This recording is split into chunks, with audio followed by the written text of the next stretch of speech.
Okay, we are just so excited because we have so many wonderful speakers here today, and we are proud that Representative Sergio Munoz is joining us this morning. Representative Munoz is the former state representative.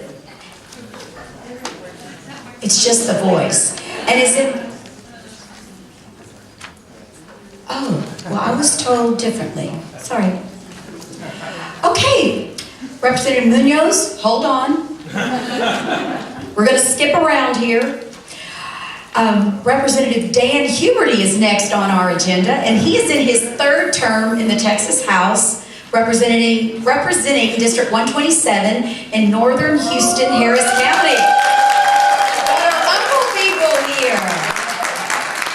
And as a member of the all-important House Public Education Committee, he has led the efforts to reduce state-mandated assessment, particularly in elementary and middle grades. So let's give him a big welcome to our good friend of PTA, Representative Dan Huberty. Thank you, Lisa. Appreciate it. How y'all doing? Good. Well, I will not take up a bunch of your time today, but we'll talk a little bit about what's going on. My Chief of Staff, Casey's in the back room. She told me I'm not allowed to talk about pre-K, so I won't do that until tomorrow. But what I'd like to talk about is kind of where we're at. We've had two public education meetings already. First was what I like to call beat the crap out of TEA Day, which was last week. And it's kind of a running joke in there, and they always come up and they have sad looks on their faces when they sit in front of us, but it's getting better. TEA is getting better. I mean, we've had a lot of issues over the years, but Commissioner Williams has done a good job, and he's working towards, fixing the system for the kids, and that's what's the important thing. I always tell people, anything that has to do with education should always be about the kids. That's the end of the game. So let me talk a little bit about some of the things that are important to us and what we're working on. One bill that is not related to tax, tax or STAR testing rather anymore. I keep going tax, right? STAR testing anymore is, I do have one bill that I want to talk about that's important. It's called the Cody Stevens bill. Cody Stevens was a young man that died about 3 years ago, 18 years old. He was a Crosby student at the time. I represented the area. And his dad left to go do something. He came back and his son had died sitting in his chair. Found out that he had an irregular heartbeat. And so we have a bill that we're working very hard with UIL on, and it's a piece of legislation that we're going to require all students that participate in UIL to get a heart screen. We believe that we can save hundreds of lives over the next several years if we do that. And so that's going to be important. So we certainly would love your support on that piece of legislation. Got a few other bills. I've got to talk about some of the STAR testing bills. One of the things that I worked on last legislative session was a bill that we called HB 866. It was a little unique because what it did was it allowed for students that were high-performing students in 5th grade, actually in really, I say elementary, so elementary school and middle school. So a student that would make an 85% on a STAR test, math as an example, we wouldn't make them take that test in 6th grade. Common sense, they're going to pass that test and we can focus on pushing forward. We have a system in place that's an anchor system. I don't know if anybody knows what that means, but basically, even the kids that are doing really well, we're tying something to their leg and pulling them backwards. And so we're never going to have those kids be successful unless we do that. So we refiled that bill. Unfortunately, it required the federal government to give us a waiver. We did not get that from the current administration in the White House. So we're working hard to be able to deal with that and try and see if we can get that done this next session. I've got several testing bills that we filed, and I'll start at the very top. The first one is what we call the NCLB bill, which is the No Child Left Behind Act, as we all deal with, right, as parents, and we know what that is. What we've done is we basically said that the state cannot assess a student anything beyond what No Child Left Behind requires. And what that means is that we're going to eliminate somewhere in the vicinity of 12 tests that we can eliminate. Now, that's going to be tough to get through. I know that's going to be tough to get through, but we're going to work very hard on that to get that done.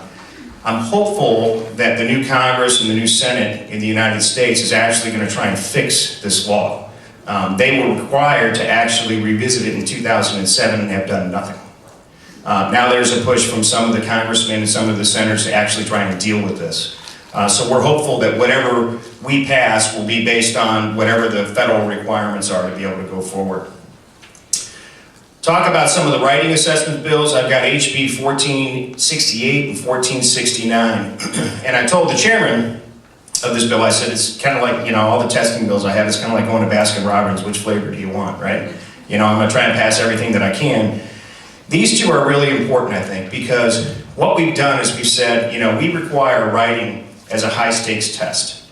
And what we found is that the testing company, Pearson, who is currently in, negotiations with another company to try and get the new contract, but Pearson hired people to grade the writing portion of the test that were not capable of grading the writing portion of the test.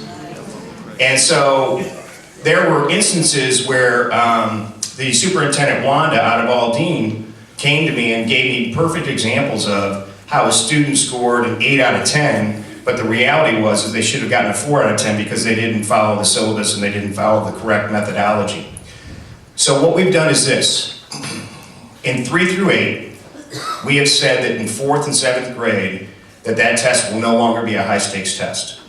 However, the school district will still assess. So the instructors of that particular class will still do an assessment, it will be graded, and we will still report into TEA through PEIMS data, but it becomes a curriculum-based test based on what the school district decides to do. Now, we're going to get guidelines along the way. We think it's got a good idea. My humble people are right here in front. Actually, this idea came from Guy Sconzo, who's our superintendent. He says, this is a great idea, let's do it. And I said, all right. Second version of it is it goes all the way from 3rd through 12th grade. So, we're going to see how that works. And there's a little bit of a difference in the high schoolers, and as you guys know, the guys that teach high school, it's important to make sure that there is that assessment, that we really are making sure that when they're graduating from high school, they can write, right? That's very important. So we're going to kind of look at that and see if that's something that we can do and deal with that piece of legislation. So I'm pretty excited about that. We've got an idea of dealing with some truancy issues. We've talked to Ellen Arnold, who's a PTA representative for you guys. Some of you may know her. We've been working with their group and other groups not to penalize children. And we're talking specifically about the children that have problems at home, family problems at home, where they're being displaced. And ultimately what we're doing is it's a double penalty, right? They're being penalized at home because they have, lack of parental support, or they've got lack of guardian support, or something along those lines. But also we're penalizing at the school, by we're kicking them out of school. And so what we're really doing is pulling that child backwards. And we're not dealing with it, in my opinion, in the right way. So those are some of the testing things that we're doing. And I won't take up a bunch of your time today, but what I've seen so far, every education set, or every session that I've been here, and I've been coming up, I was on the school board for 6 years, and I've now been here, I'm in my 5th year up here. But every time that I've been here, and I did the same thing all you guys did, I used to come up here and advocate and go through this. Education is always probably the one of the most important things that we deal with. It gets somewhere around 35 to 40% of every bill that's filed. Now, some of those bills are good, some of those bills are bad, but we're going to give as much time and effort as we can to education this legislative session. Clearly, we know funding's an issue. We know about the lawsuit. We're working on that. Chairman Aycock has some ideas on how to fix that, and we're working with him on dealing with that because we recognize funding is important. I represent Lowell school districts, so I recognize how important that is, and I've fought for that. But it's important for y'all to stay engaged. And the only way that we're going to fix the system is that 150 members need to come together. And the 150 of us need to think about it from our children's perspective. And the last 2 sessions, 2011 was obviously not a good session, right? We had a lot of funding issues, and then we came back last session and put more money into it.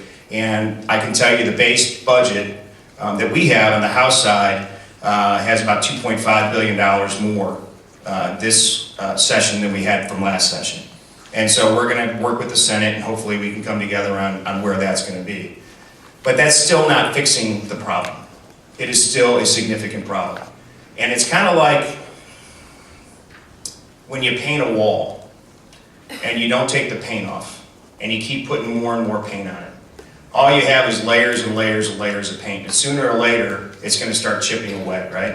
And that's what we have in the funding formulas that we have today, is that we've tried to fix it over the years, and it's not fixable anymore. We have to go back to the drawing board, and we have to figure out a way to create equity in the system, make sure that there's adequacy in the system, but at the end of the day, make sure our kids are getting a good education. You know, I'm very passionate about it, and as a Republican, oftentimes people criticize me because they hear me talk, but I got into this business because I got 3 kids. And they're all in public education system. I've got a 5th grader, a 7th grader, and a 9th grader. So I get to hear the problems. I know what the problems are. And by the way, the teachers and the PTA and everybody else in Noble ISD always calls me and tells me, you know, the problems when I do something good and I do something bad, right? You know, so, but that's the key. And your organization is so important. You know, and to stay involved is so critical.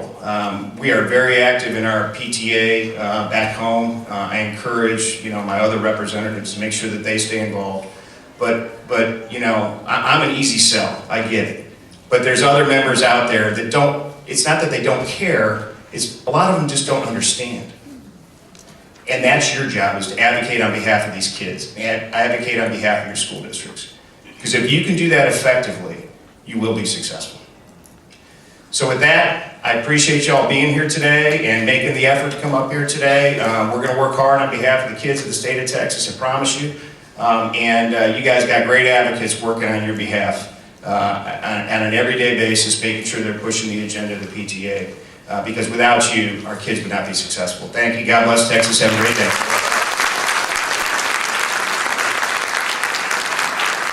We'd like to thank Representative Huberty for his commitment to Texas children. We are equally committed to them. Right, now I believe we have Representative Munoz. And let me pick up where I left off. He's the son of a former state representative, and he is in his 3rd term in the Texas House, representing District 36 in the Rio Grande Valley. So Representative Munoz serves on the House Appropriations Committee and has a strong interest in improving educational opportunities for our most vulnerable students. Welcome, Representative Munoz.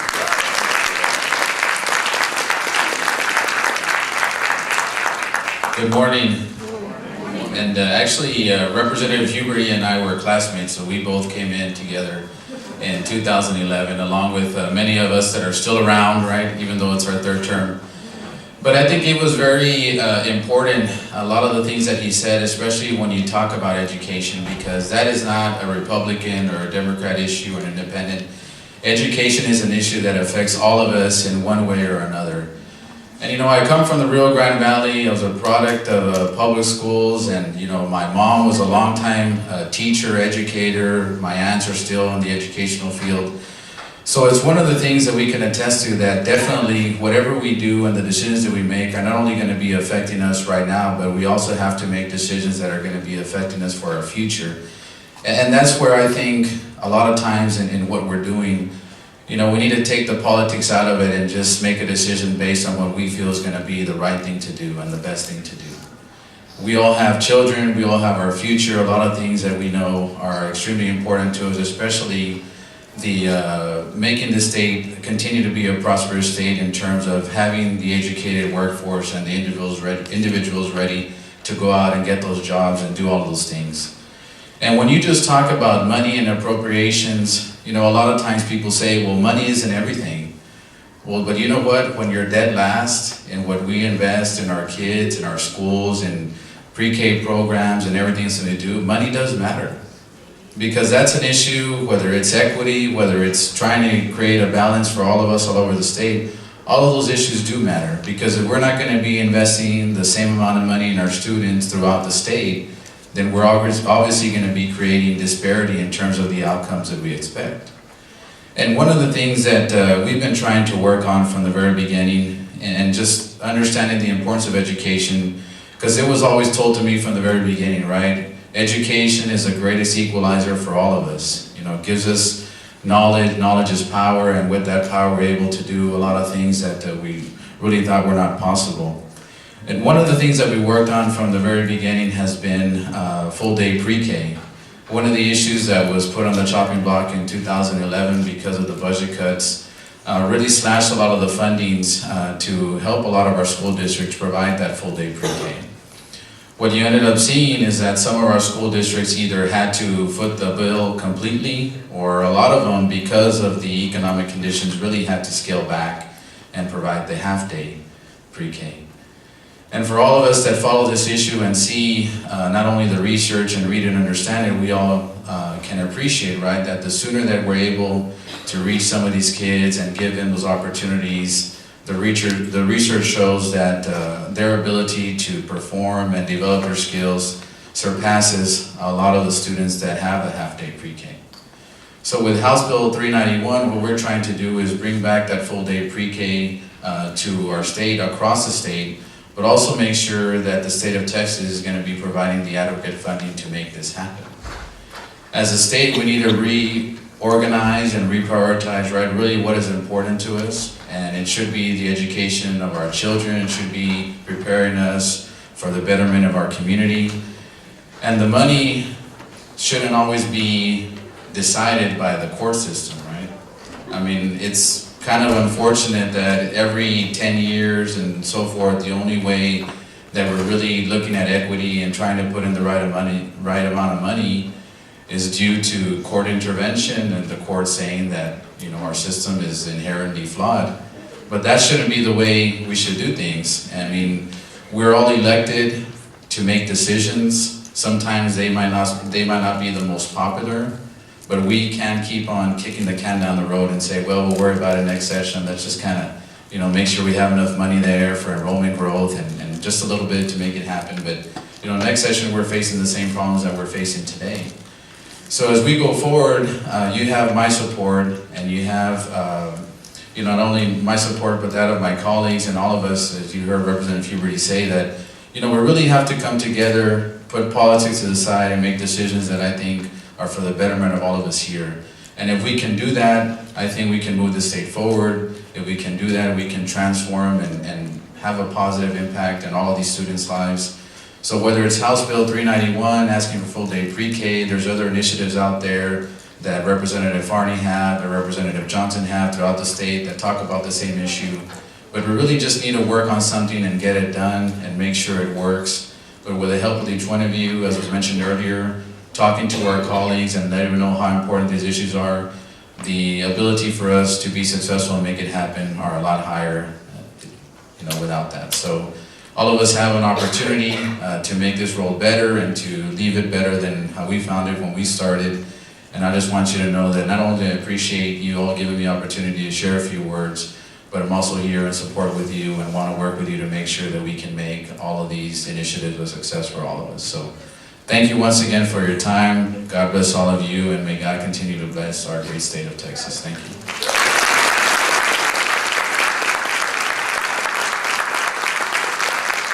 And we want to thank Representative Munoz for his efforts for pre-K funding, because we do believe that early intervention is critical to the successful completion of your entire academic life in the public school system. So thank you for that.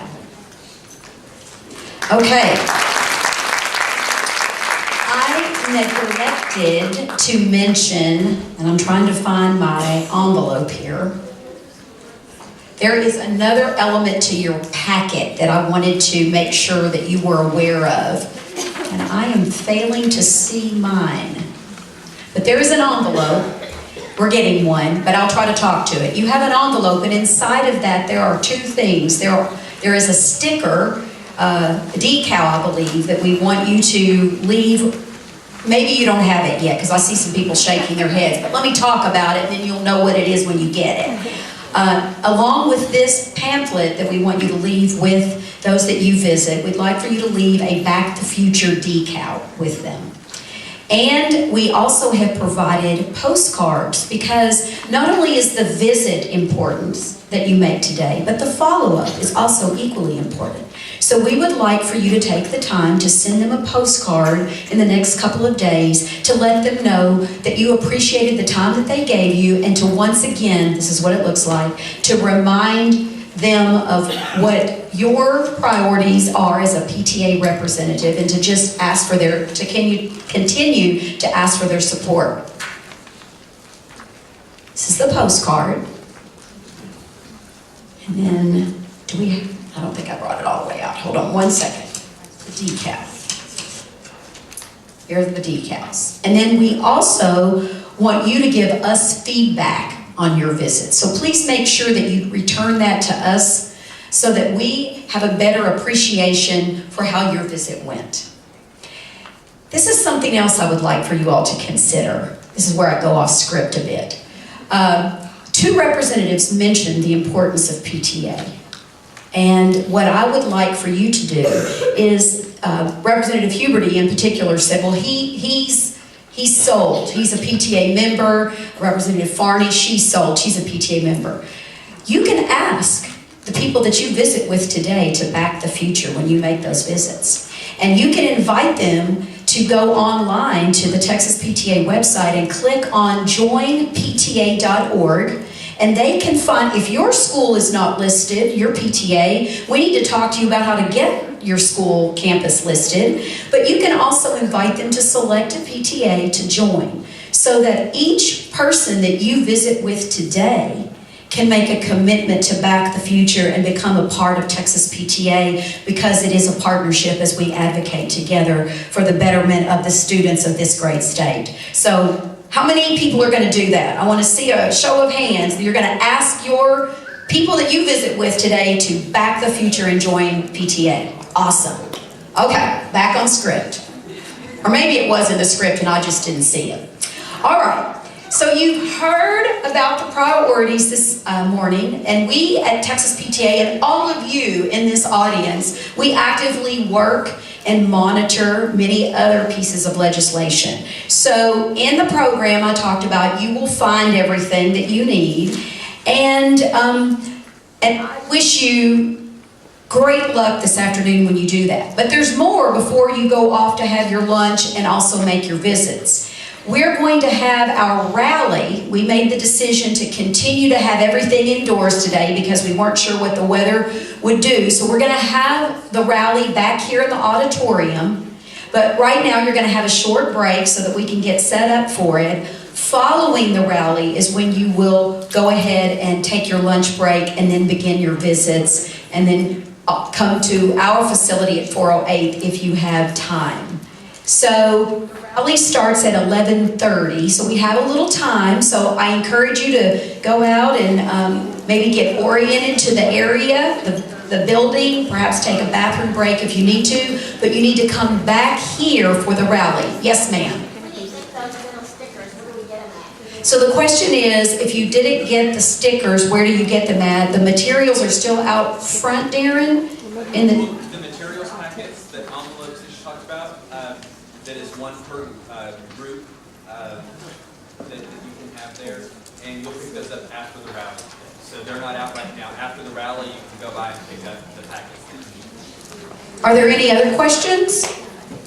I want to thank everyone who made the effort to come from all over Texas today to be a part of this caucus. Thank you very much, and I look forward to seeing you at the rally at 11:30.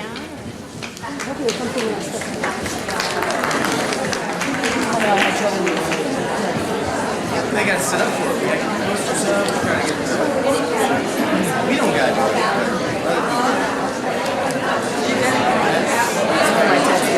it.